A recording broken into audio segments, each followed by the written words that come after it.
السلام علیکم ورحمۃ اللہ وبرکاتہ۔ ان الحمد للہ والصلاة والسلام علی رسول اللہ، اما بعد۔ اعوذ باللہ من الشیطان الرجیم، بسم اللہ الرحمن الرحیم۔ ومن الناس من يتخذ من دون اللہ اندادا يحبونهم كحب اللہ والذین آمنوا اشد حبا للہ۔ محترم حاضرین کرام، علماء کرام اور عزیز بچوں، قرآن مجید کی ایک آیت کریمہ کا ٹکڑا میں نے آپ حضرات کے سامنے پڑھا ہے۔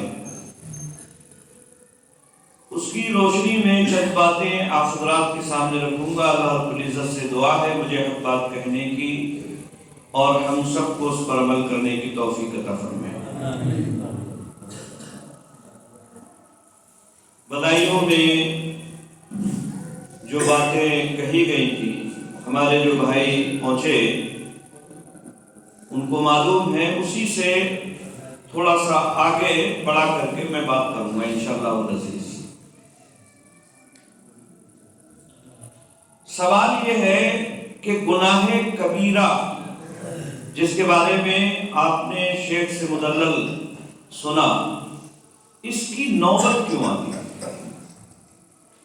انسان گناہ کبیرہ کا مرتکب کیوں ہوتا ہے؟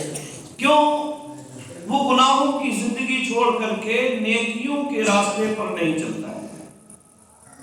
یہ ایک اہم اور بنیادی سوال ہے۔ اگر ہم اس سوال کی تہ میں جائیں اور غور کریں تو اس کا صرف اور صرف ایک سبب بنیادی طور پر نظر آتا ہے، وہ یہ کہ ہم نے اللہ سے اپنے تعلق کو ختم کر دیا ہے۔ اللہ سے جو تعلق ہمارا ہونا چاہیے، دین سے، رسول اکرم صلی اللہ علیہ وسلم سے جو تعلق ہمارا ہونا چاہیے، وہ تعلق میرے بھائیوں ہم نے ختم کر دیا۔ اس لیے ہم گناہوں کی طرف گرتے چلے جاتے ہیں، چھوٹے گناہ ہوں یا بڑے گناہ ہوں، سب یہ اسی وجہ سے ہو رہا ہے۔ اللہ رب العزت نے قرآن مجید کے اندر ارشاد فرمایا، وما قدر اللہ حق قدرہ، کہ ان لوگوں نے اللہ کی ویسے قدر نہیں کی جیسے اللہ رب العزت کی قدر کرنا چاہیے۔ قیامت کے دن اس کی مٹھی میں پوری کی پوری زمین ہوگی، آسمان اس کے دائیں ہاتھ میں لپیٹا ہوا۔ فرمایا نبی اکرم صلی اللہ علیہ وسلم نے کہ نبی اکرم صلی اللہ علیہ وسلم فرماتے ہیں، اللہ رب العزت میدان محشر میں اعلان پر اعلان کر رہا ہوگا، این الجبارون، این المتکبرون، کہاں ہے دنیا میں اپنی چودراہٹ دکھانے والے؟ کہاں ہے محلے کے ممبر اور قصبے کے چیئرمین، گاؤں کے پردھان اور دنیا کے اندر اپنی شیخی بغارنے والے کہاں ہیں؟ آ جائیں۔ سب کی حالت خراب ہوگی، سب کی حالت بدلی ہوگی۔ انبیاء علیہ السلام بھی نفسی نفسی کے حالت میں ہوں گے۔ اللہ رب العزت شدید غصے میں ہوگا اور اعلان پر اعلان یہی کہ کہاں ہیں؟ آئیں نکل کے آج دکھائیں اپنی طاقت، اپنا غرور، اپنا گھمنڈ، اور جو بھی کچھ وہ دنیا کے اندر منمانی کر رہے تھے، آج دکھائیں اپنی منمانی کر کے۔ لوگ پریشان ہوں گے، انبیاء علیہ السلام کے پاس جائیں گے، حضرت آدم علیہ السلام کے پاس، کہیں گے انت ابونا، آپ ہمارے والد ہیں، اللہ رب العزت نے آپ کو اپنے ہاتھ سے بنایا ہے، آپ کے یہ فضائل ہیں، وہ فضائل ہیں، ایسے ہیں، کیا نہیں دیکھتے لوگ پریشان ہیں، آپ کی اولاد پریشان ہے، حساب کتاب نہیں ہو رہا ہے، گناہوں کی بقدر پسینوں میں سرابور ہوں گے، کوئی ٹخنوں تک، کوئی آدمی کمر تک، کوئی کندھوں تک، کوئی سینے تک، کوئی ڈبکی لگا رہا ہوگا۔ اپنے گناہوں کی بقدر وہ پسینے سے سرابور ہوں گے۔ کیا آپ کو اپنی اولاد کی یہ حالت دیکھی نہیں جا رہی ہے؟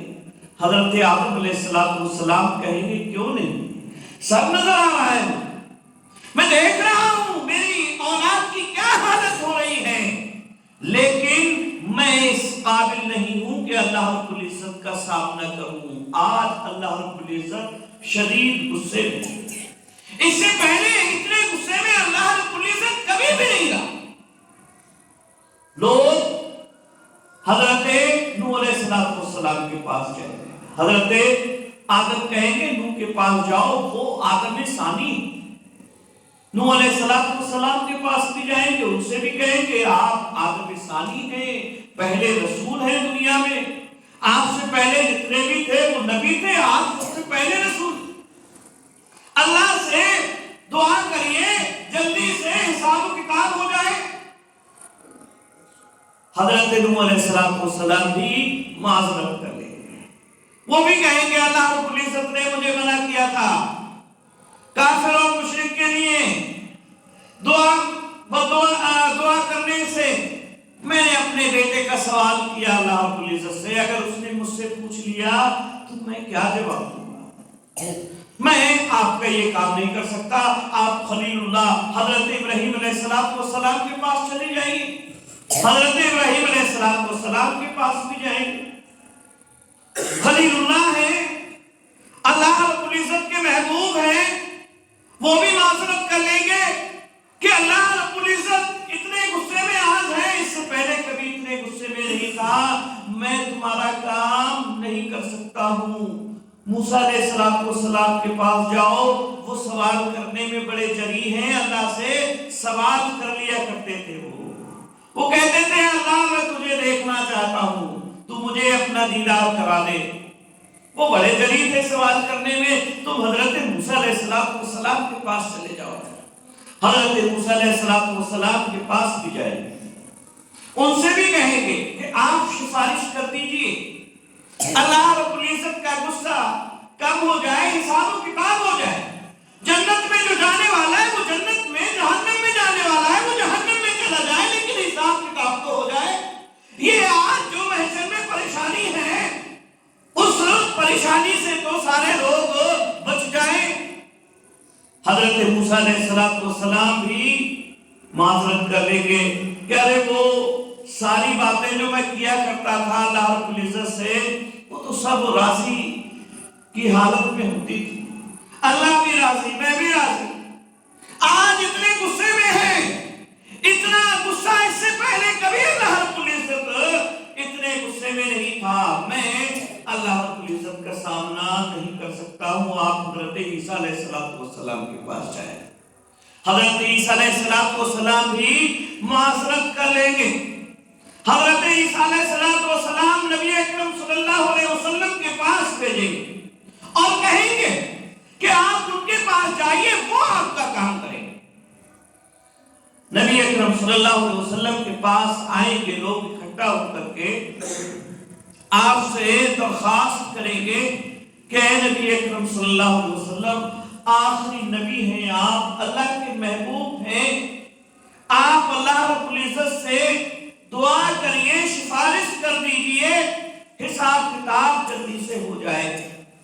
نبی اکرم صلی اللہ علیہ وسلم کہیں گے کہ ہاں میں تمہارا یہ کام کروں گا، اور اس کے بعد سجدے میں گر جائیں گے میرے بھائی، اللہ کی ایسی تعریف کریں گے جو اس سے پہلے نبی اکرم صلی اللہ علیہ وسلم نے نہیں کی۔ ایسے کلمات کے ذریعے سے آپ صلی اللہ علیہ وسلم اللہ کی تعریف کریں گے جو کلمات اس سے پہلے آپ کو نہیں سکھائے گئے، اور جب وہ اللہ رب العزت کی تعریف کریں گے تو اللہ کا غصہ تھوڑا کم ہوگا، تو اللہ رب العزت کہے گا یا محمد ارفع راسک، اے محمد صلی اللہ علیہ وسلم اپنے سر کو اٹھائیے، سر توتا مانگیے، جو آپ مانگیں گے وہ دیا جائے گا، عشق تشفع، سفارش کیجئے، آپ کی سفارش قبول کی جائے گی۔ اجازت مل جائے گی. تو میرے بھائیوں کہنے کا مقصد یہ ہے کہ اللہ کی قدر آج ہمارے دلوں سے نکل چکی ہے. اللہ کی قدر ہمارے دلوں میں نہیں ہے. ہم نہیں جانتے ہیں کہ اللہ ہے کیا. بس سنتے چلے آئے ہیں, باپ نے ہمیں بتا دیا اللہ ہے تو ہم بھی مانتے چلے آ رہے بس اللہ ہے. لیکن کیا کرتا ہے, کیا اس کی طاقت ہے, کیا قدرت ہے, یہ ہمیں نہیں معلوم, یہ ہم نہیں جانتے ہیں. اسی وجہ سے گناہوں کی طرف مائل ہوتے ہیں, اسی وجہ سے گناہ کبیرہ کی طرف چلے جاتے ہیں. میرے بھائیوں اللہ کی قدر ہمارا ایمان ہے. ہم یہ جانتے ہیں اللہ رب العزت ہمارا رب ہے. ہم جانتے ہیں نا کہ اللہ ہمارا رب ہے. یہ بات ہمیں اچھی طرح سے معلوم ہے کہ نہیں. رب ہونے کا معنی کیا ہے؟ رب ہونے کا معنی یہ ہے کہ اللہ کو جب ہم نے رب مانا ہے تو وہ ہمارا خالق ہے. اس نے ہمیں پیدا کیا ہے, کوئی دوسرا پیدا کرنے والا نہیں. وہ ہمارا مالک ہے, کوئی دوسرا ہمارا مالک نہیں ہے. وہ ہمارا رازق ہے, وہی روزی دینے والا ہے, اس کے علاوہ کوئی روزی دینے والا نہیں ہے. وہی ہمارے تمام معاملات کی تدبیریں کرنے والا ہے. وہی ہے جو ہمارے معاملات کی تدبیریں کر رہا ہے.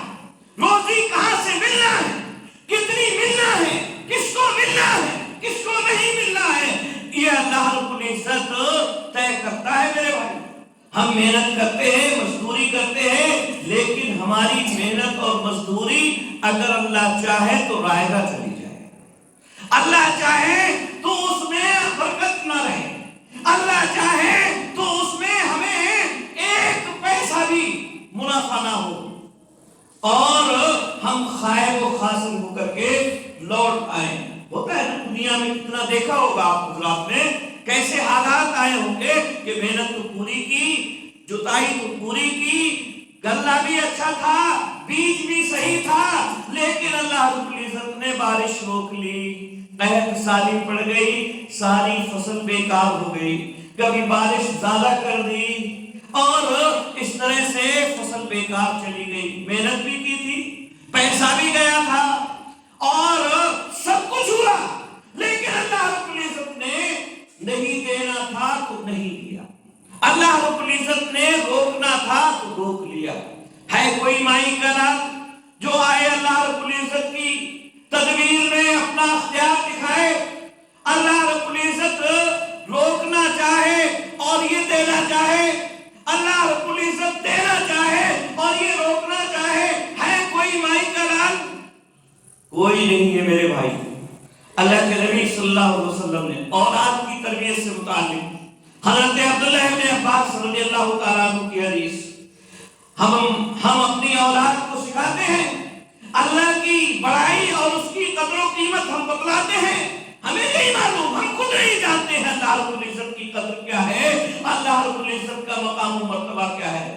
نبی اکرم صلی اللہ علیہ وسلم چھوٹے چھوٹے بچوں کو, 8 سال کے 10 سال کے بچوں کو نبی اکرم صلی اللہ علیہ وسلم اللہ کی قدر سکھا رہے ہیں, اللہ کی تکریم سکھا رہے ہیں. اللہ کے نبی صلی اللہ علیہ وسلم سواری پر سوار ہیں. حضرت عبداللہ ابن عباس رضی اللہ تعالیٰ عنہ جو آپ کے چچا زاد بھائی بھی ہیں, وہ پیچھے سوار ہیں.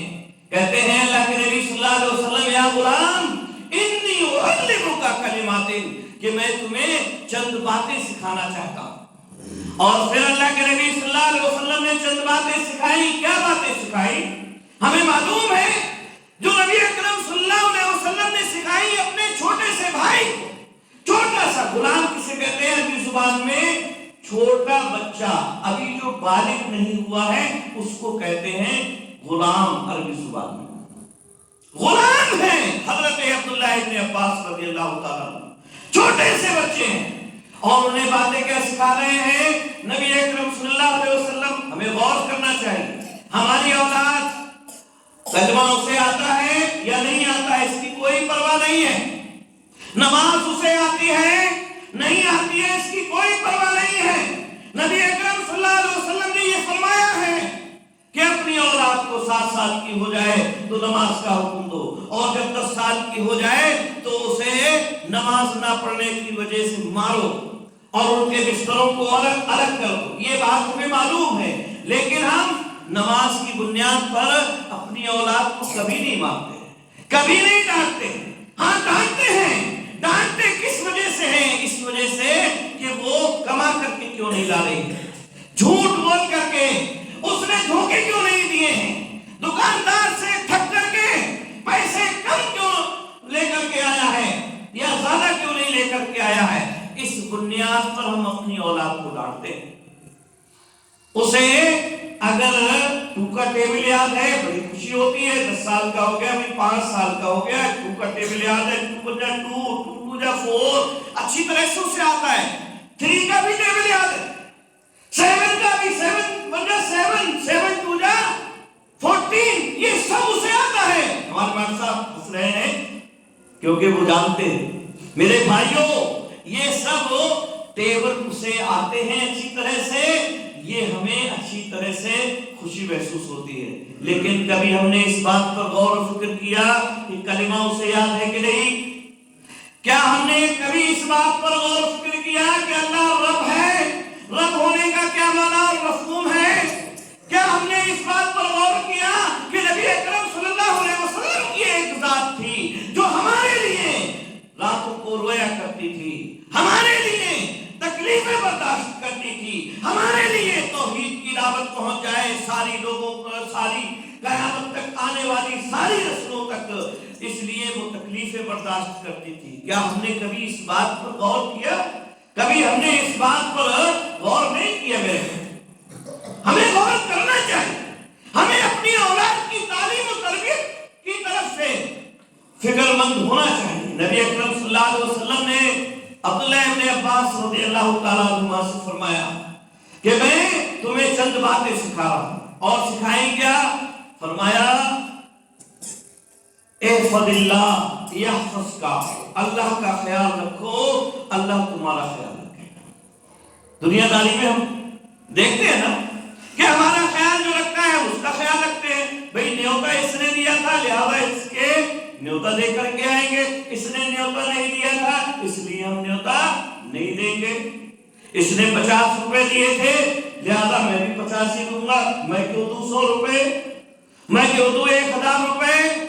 ہوتا نا خیال رکھتے ہیں کہ نہیں؟ جو ہمارا خیال رکھتا ہے اس کا خیال ہم رکھتے ہیں۔ اللہ کے نبی صلی اللہ علیہ وسلم فرماتے ہیں اللہ کا خیال رکھو اللہ تمہارا خیال رکھے گا۔ میرے بھائیوں ہم غور کریں، کیا اللہ کا خیال ہم نے رکھا ہے؟ اللہ کی باتیں ہمیں یاد ہیں، ہم نے اپنی اولاد کو اللہ کی باتیں سکھائی ہیں، اللہ کے دین کی طرف اولاد کو بلایا ہے؟ نہیں بلایا ہے، یا بلایا ہے تو بہت معمولی۔ تو پہلی بات یہ فرمائی احفظ اللہ یحفظ کا، اللہ کا خیال رکھو اللہ تمہارا خیال رکھے گا۔ پھر فرمایا احفظ اللہ تجدہ تجاہک، اللہ کا خیال رکھو اللہ کو اپنے سامنے پاؤ گے، یعنی وہ تمہاری مدد کرے گا اگر تم اللہ کا خیال رکھو گے۔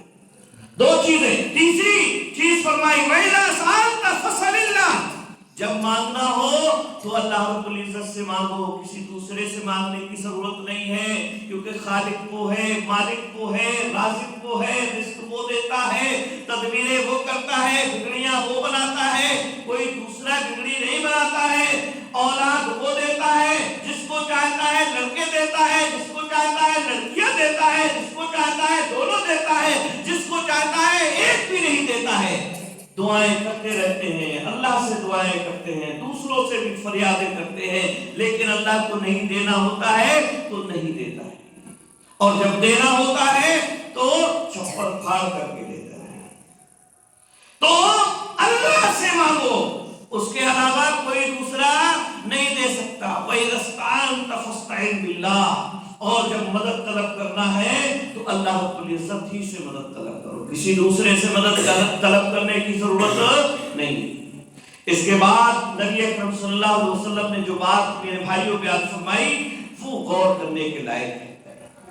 وہ بہت ہی زیادہ کہ اولاد کے لیے نبی اکرم صلی اللہ علیہ وسلم اپنے چھوٹے بھائی کے لیے، چچا زاد بھائی کے لیے جو سکھا رہے ہیں نبی اکرم صلی اللہ علیہ وسلم، وہ آج ہمیں 50 سال میں بھی یاد نہیں، یا یاد ہے تو اس پر ہمارا عمل نہیں۔ کیا فرمایا اللہ کے نبی صلی اللہ علیہ وسلم نے؟ فرمایا فَعَلَمْ، اچھی طرح سے یہ بات جان لو، ان الامت لو اجتمعت علی ان ينفعوک بشیء لن ينفعوک بشیء، کہ اگر کائنات کے لوگ اکٹھا ہو جائیں، امت اکٹھی ہو جائے، اس بات پر کہ تمہیں نفع دینا چاہے، سارے سید پور کے لوگ اکٹھا ہو جائیں کہ ہمیں انہیں فائدہ پہنچانا ہے، فائدہ نہیں پہنچا سکتے۔ سید پور ہی کے نہیں، پوری انڈیا کے لوگ اکٹھا ہو جائیں، انڈیا ہی کے نہیں، پورے دنیا کے لوگ اکٹھا ہو جائیں، اور لوگ ہی نہیں جنات بھی اکٹھا ہو جائیں، مرد عورت بھی اکٹھا ہو جائیں، کس بات پر کہ نفع پہنچائیں گے، فائدہ پہنچا دیں گے، 10 پیسے کا فائدہ اس کا ہو جائے، اس بات پر اکٹھا ہو جائے تو فائدہ نہیں پہنچا سکتے مگر اتنا جتنا اللہ رب العزت نے لکھ دیا ہے۔ لہذا حرام کمانے کی ضرورت نہیں ہے، جھوٹ بولنے کی ضرورت نہیں ہے، ملاوٹ کرنے کی ضرورت نہیں ہے، فریب دینے کی ضرورت نہیں ہے۔ حلال طریقے سے کماؤ گے تب بھی اتنا ہی ملے گا، حرام طریقے سے کماؤ گے تب بھی اتنا ہی ملے گا، جھوٹ بول کر کے کماؤ گے تب بھی اتنا ہی ملے گا، اور اگر کبھی مل بھی گیا تو اس کا کوئی فائدہ نہیں ہوگا۔ اللہ رب العزت بیماریوں میں لگا دے گا، بیماری دے دی، اب ڈاکٹر صاحب کے پاس جا کر کے فیسیں بھر رہے ہیں 500 روپے کی، ہر ہفتے 500 کی فیس، 1000 کی فیس، 2000 کی فیس، اور دوائیں الگ سے چل رہی ہیں۔ جو کما کر کے رکھا تھا وہ سارا بیماریوں میں ختم ہو گیا۔ یا اسی طرح سے مقدمے بازی میں لگا دیا، مقدمہ چڑھا دیا، وہ ساری فیس جو ہے وکیلوں کو جا رہی ہے، وکیل صاحب جو ہے ہر مہینے جو ہے تاریخ پہ تاریخ بڑھواتے چلے جا رہے ہیں، اور ساری دولت جو کمائی تھی وہ ساری کی ساری ادھر پیسے میں چلی جا رہی ہے، ادھر وکیلوں کی فیس میں چلی جا رہی ہے۔ اور کبھی ایسا بھی ہوتا ہے ساری نعمتیں موجود ہوتی ہیں، سب کچھ موجود ہوتا ہے، لیکن اللہ رب العزت نے شوگر کی بیماری دے رکھی ہے، یورک ایسڈ بڑھا دیا ہے، کولیسٹرول بڑھا دیا ہے، ڈاکٹر صاحب نے کہہ دیا ہے کہ اگر آپ نے یہ کھا لیا تو آپ کی موت ہو جائے گی، یہ تو زہر ہے آپ کے لیے، سیب رکھا ہوا ہے لیکن کھا نہیں سکتے، شوگر بڑھ جائے گی، چیکو رکھا ہوا ہے اچھا تو لگتا ہے، دل بھی چاہتا ہے کہ کھا لیں لیکن کھا نہیں سکتے کیونکہ ڈاکٹر صاحب نے منع کر دیا ہے۔ اللہ نے منع کیا تھا کہ حرام نہیں کھانا ہے تو نہیں مانے، لیکن ڈاکٹر صاحب نے منع کر دیا کہ یہ نہیں کھانا ہے کیونکہ موت آ جائے گی، اس لیے بہت پابندی سے مان لیں۔ ٹہل کر بھی آ رہے ہیں صبح سویرے، فجر کی نماز کے لیے نہیں اٹھتے تھے، لیکن اب پیٹ بھر گیا ہے، جسم بھاری ہو گیا ہے، ڈاکٹر صاحب نے بتلا دیا ہے کہ روزانہ آپ کو ٹہلنا پڑے گا 4 کلومیٹر، لہذا صبح فجر میں اٹھ جاتے ہیں، عورتیں ہماری مائیں بہنیں بھی اٹھ جاتی ہیں، اور پورا روڈ جو ہے صبح کی نماز میں آپ کو ٹہلتا ہوا نظر آئے۔ تو میرے بھائیوں، یہ ہے اللہ رب العزت کی طاقت اور قدرت۔ اگر ہم چاہیں کسی کو نفع دینا تو نفع نہیں دے سکتے ہیں، مگر اتنا ہی نفع ملے گا جتنا اللہ رب العزت نے لکھ رکھا ہے، اور اگر کوئی نقصان پہنچانا چاہے تو نقصان بھی نہیں پہنچا سکتا۔ سارے لوگ اکٹھا ہو جائیں، ساری کائنات اکٹھی ہو جائے، مگر اتنا ہی نقصان پہنچے گا جتنا اللہ رب العزت نے لکھا ہے۔ تو میرے بھائیوں، یہ بنیادی باتیں نبی اکرم صلی اللہ علیہ وسلم نے کس کو سکھائی؟ حضرت عبداللہ ابن عباس کو۔ کتنی عمر کے تھے؟ 10 سال کے، ابھی بالغ نہیں ہوئے ہیں، بالغ نہیں ہوئے ہیں، ان کو سکھا رہے ہیں نبی اکرم صلی اللہ علیہ وسلم۔ آج ہماری اولادیں کیوں دین سے دور ہیں؟ اس لیے کہ انہیں اللہ کی قدر و قیمت معلوم نہیں، ہمیں نہیں معلوم ہے۔ ہم بس کہتے چلے آئے، علماء کرام خطبہ دیتے ہیں، خطبہ ایک رسم کی طرح سے ہم بس سنتے ہیں اور بات بات ختم ہو جاتی، ادھر سے سنا ادھر سے نکال دیا، بس یہی ہمارا حال ہو گیا ہے میرے بھائی۔ ہمیں معلوم ہونا چاہیے اللہ رب العزت کی محبت ساری محبتوں سے سب سے اوپر محبت دو طرح کی ہوتی ہے۔ ایک اختیاری محبت، انسان شعور میں آنے کے بعد اسے اختیار کرتا ہے۔ ایک فطری محبت ماں باپ سے ہوتی ہے، اولاد سے محبت ہوتی ہے، محلے پڑوس میں رہنے والے لوگوں سے محبت ہوتی ہے، یہ محبت فطری ہے۔ ایک اختیاری محبت ہوتی ہے جس سے انسان اپنے شعور میں آنے کے بعد اختیار کرتا ہے۔ اسے معلوم ہوا کہ اللہ رب العزت میرا خالق ہے، میرا مالک ہے، رازق ہے اور تمام امور کی تدبیریں کرنے والا ہے، لہذا اللہ سے محبت کرنے لگا۔ یہ اللہ سے محبت، یہ اختیاری محبت۔ اور کبھی کبھی اختیاری محبت یہ تمام محبتوں سے اوپر ہوتی، تمام محبتوں سے بلند۔ میرے بھائیوں، ہمیں اللہ رب العزت سے محبت کرنا چاہیے، نبی اکرم صلی اللہ علیہ وسلم سے محبت کرنا چاہیے، دین سے محبت کرنا چاہیے۔ اللہ رب العزت نے ساری محبتوں کو ایک آیت کریمہ میں اکٹھا فرمایا۔ دنیا میں غور کریں، ہم دنیا میں کتنی چیزوں سے محبت ہوتی ہے؟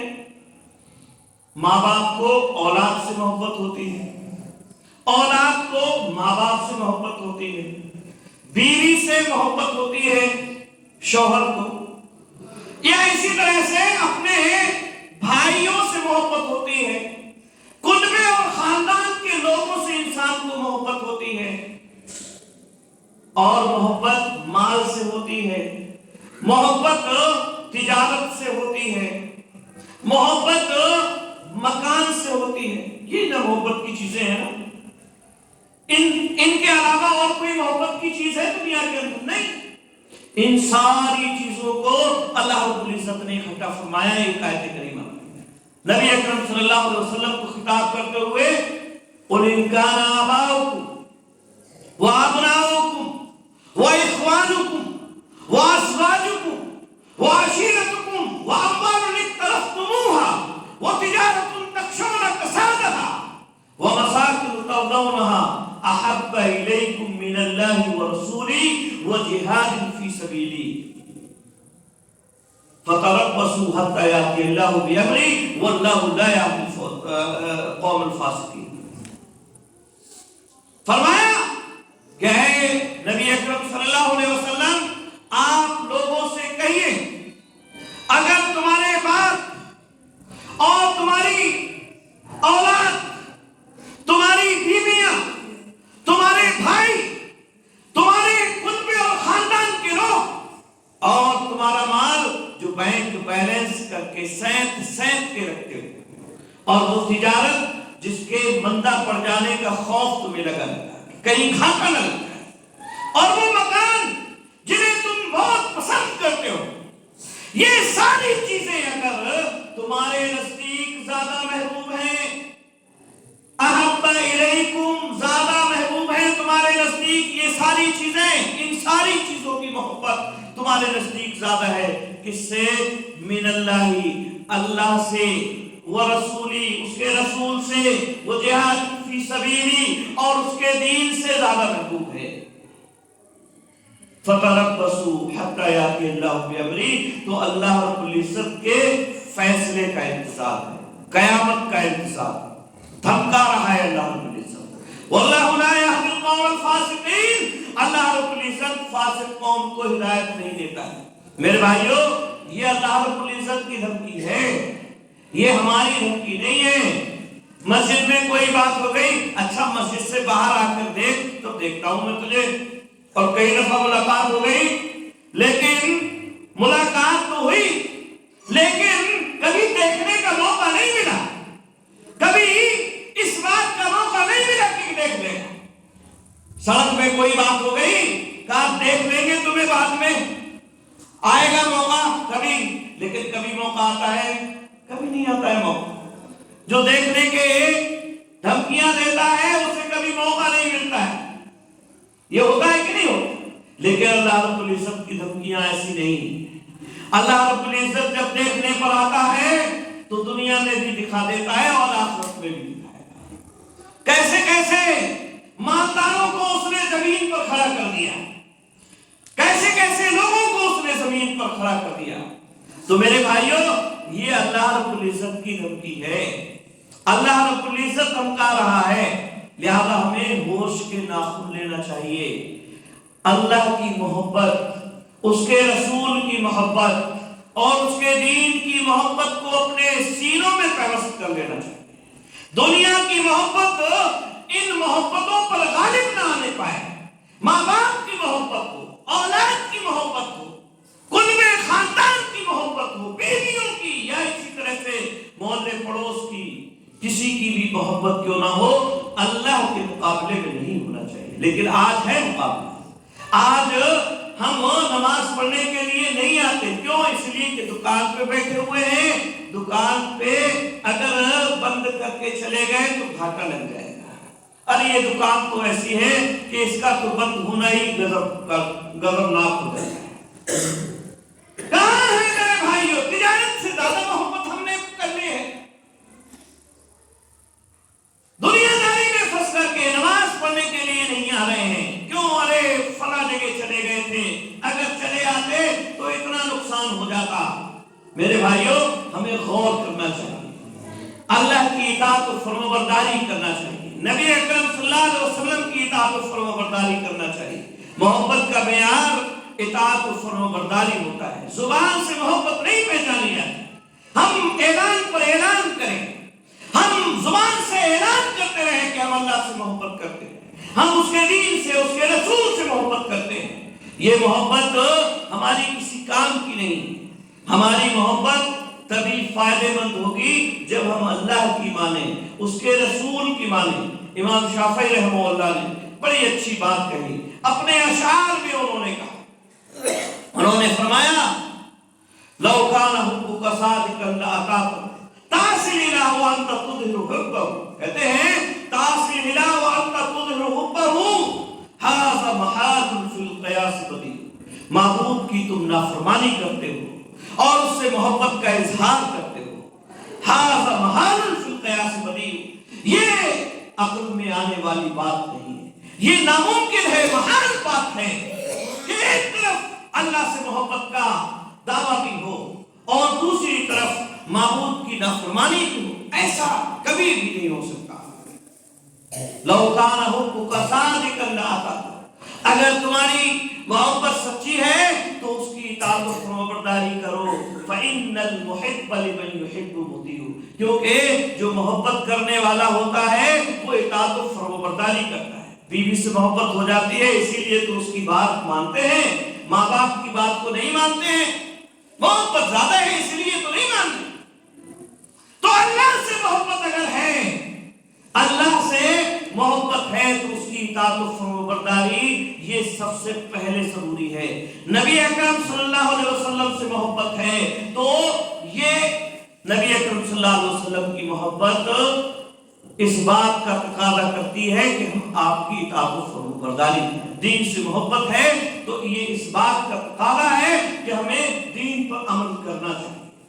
اگر دین پہ عمل نہیں ہے، نبی سے محبت کے دعوے کرتے رہے، اللہ سے محبت کے دعوے کرتے رہے، یہ محبت ہماری کسی کام کی نہیں۔ میرے بھائیوں، یہ دنیاوی زندگی جو ہے ایک لمحے کی آخرت کی زندگی کا مقابلہ نہیں کر سکتی۔ ایک حدیث بیان کر کے میں اپنی بات کو ختم کر رہا ہوں۔ نبی اکرم صلی اللہ علیہ وسلم نے ارشاد فرمایا کہ ایک آدمی جہنم والا ہے، جہنم میں جانے والا ہے، اس آدمی کو لایا جائے، لیکن دنیا میں اس کی حالت کیسی رہی؟ دنیا میں بہت چین و سکون کے ساتھ زندگی گزارتا، لگژری زندگی، جب بھی جاتا تھا اے سی میں، گرمی میں اے سی کا مزہ اور جاڑوں میں گرم اے سی کا مزہ، کبھی گرمی کا احساس نہیں ہوا، کبھی سردی کا احساس نہیں ہوا، ساری کی ساری نعمتیں دنیا کے اندر اسے میسر تھی، کوئی بھی نعمت ایسی نہیں جو اسے ملی نہ ہو، ساری دنیا کی نعمتیں اس کے پیروں کی دھول، ساری زندگی اس نے نعمتوں میں گزاری اور چین و سکون کی زندگی گزاری. لایا جائے گا ایک لمحے کے لیے جہنم میں ڈالا جائے گا, جہنم کا رنگ اس پر چڑھا دیا جائے گا. اللہ کے نبی صلی اللہ علیہ وسلم بیان فرماتے ہیں ایک لمحے کے بعد اسے نکالا جائے گا اور پوچھا جائے گا کہ اے میرے بندے, تجھے اس ایک لمحے کی تکلیف کے بعد اپنی نعمتیں بھی کچھ یاد ہیں کہ نہیں یاد؟ دنیا کے اندر جو چین اور سکون اور لگژری جو زندگی تو نے گزاری تھی, وہ زندگی تجھے یاد ہے کہ نہیں یاد ہے؟ وہ کہے گا میرے رب, اس ایک لمحے کی تکلیف کے بعد مجھے اس کا ایک لمحہ بھی یاد نہیں, کچھ بھی یاد نہیں ہے میرے بھائی, کہے گا. اور اس کے مقابلے میں ایک ایسے آدمی کو جنت میں جو داخلے کا مستحق ہے اسے لایا جائے, لیکن دنیا میں وہ کیسی زندگی گزارتا رہا؟ نہ مال تھا, نہ دولت تھی, نہ نعمتیں اللہ رب العزت کی اسے ملی تھی, امتحان میں زندگی گزار رہا تھا, ہر طرح کی مصیبتوں اور تکلیفوں میں زندگی اس نے گزاری. ایک لمحہ بھی اسے ایسا میسر نہیں ہوا کہ اس نے چین اور سکون کی زندگی گزاری ہو. پوری زندگی اپنی اولاد کو بنانے اور سنوارنے میں نکال دی, پوری زندگی شادی اور بیاہ میں نکال دی اس نے. ایسے آدمی کو لایا جائے گا اور لانے کے بعد ایک لمحے کے لیے اسے جنت میں داخل کیا جائے گا اور اس سے پوچھا جائے گا بعد میں کہ اس ایک لمحے کے چین اور سکون کے بعد تجھے دنیا کا کوئی دکھ یاد ہے کہ نہیں ہے؟ کہے گا اللہ, مجھے دنیا میں کبھی میں نے دکھ دیکھا ہی نہیں ہے, اس ایک لمحے کے سکھ کے بعد مجھے اپنا کوئی دکھ یاد ہی نہیں ہے.